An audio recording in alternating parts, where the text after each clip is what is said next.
What's up, guys? Welcome back to the channel. As always, my name is Andrew Jolly. I love to talk about movies. Today, I wanted to talk about Killers of the Flower Moon.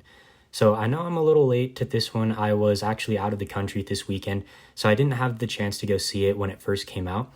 But I was able to go see it last night. I had a little bit of time, and I actually had a really good time with it. So Killers of the Flower Moon is about the Osage Indian tribe in Oklahoma who were murdered under mysterious circumstances back in the 1920s, kind of sparking a major FBI investigation. All right, so going into this movie, I feel like the thing that people are going to be the most concerned about is the runtime. So the runtime of the movie is 3.5 hours long. But the thing is, this runtime is justified, not only because the story is important and needs to be told, but because it's paced incredibly well. All of the cinematography in the movie is amazing as well. All of the major performances will most likely get Oscar consideration, especially Lily Gladstone, who plays Molly Burkhart, a woman who marries Leonardo DiCaprio's character Ernest Burkhart, who they met because he's a cab driver that picks her up. He's just gotten back from the war with an injury to his stomach that doesn't allow him to do any heavy lifting, so he's driving people around, and then they eventually fall in love. But Robert De Niro's character clearly has other things in mind as he's trying to manipulate Ernest into manipulating all of the wealth of the Osage people, especially the oil that was discovered on their land, to come to them. And over the course of the film, the Osage people are murdered slowly one by one as people behind the scenes try to move the inheritance into their own pockets.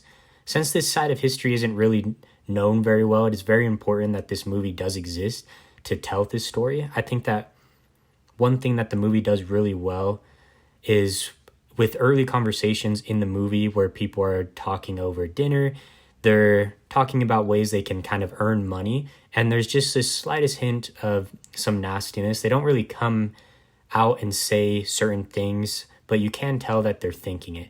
And behind the scenes, you begin to realize how this machine is running.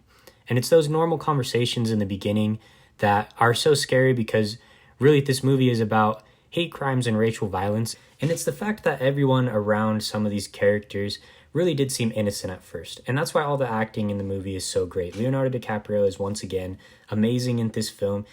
He does have a bit of a challenge with this role. His character is not really a hero. His character Ernest just got back from war. He was a cook that didn't see much bloodshed or battle.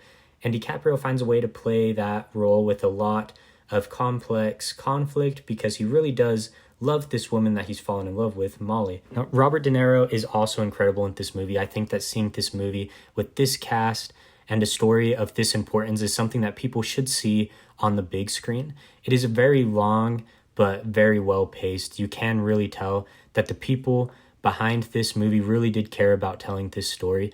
Overall, I'll give Killers of the Flower Moon an 8.5 out of 10. All right, so Killers of the Flower Moon. Have you guys seen it? What did you think about it? If you did, I would love to hear your thoughts in the comments below.